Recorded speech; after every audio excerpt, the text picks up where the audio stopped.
The ground basic of our health is actually sleep. Tidur kena 7 hingga 9 jam quality sehari. Maybe kita tak boleh dapat quantity, tapi kita boleh dapat quality. Macam mana nak dapatkan quality sleep sehari sebanyak tu walaupun kita dah dewasa?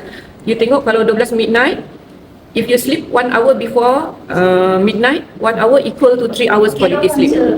After 12 midnight, 1 hour equal to 1 hour. Kalau lepas subuh, 3 hours baru nak sama 1 jam. So, masa tidur pukul 11, by 10:30 you ready, pukul 11 you tidur, you dapat 3 jam kat situ. So, kalau you bangun pukul 5, dah dapat 8 jam. Then you settle you punya quota untuk tidur. Kena quality sleep, deep quality sleep. Lepas tidur you cantik, barulah kita goes into your nutrition. You punya no carbo, bukan no carbo, no sugar, low carbo, healthy fat, good protein, plain water. Air pun ada cerita dia kan. Banyak mana kita nak kena ambil air. So nutrition dah jaga. Next is your exercise.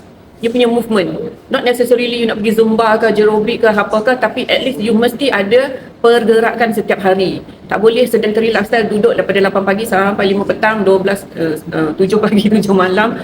Lepas tu kita buat kerja dengan jari ni kan, asyik duduk, sambung lagi duduk, sambung lagi duduk. So sambil you duduk sebenarnya you boleh gerakkan you punya kaki untuk you dapat aktiviti dekat you punya otot betis tu. Itu pun adalah some degree of exercise, especially selepas makan. After you completed semua tu, barulah yang top tu is your biohacking devices. You punya supplement, you punya semua yang kita add on ni tadi. Barulah you memberi keadilan kepada kesihatan tubuh badan kita.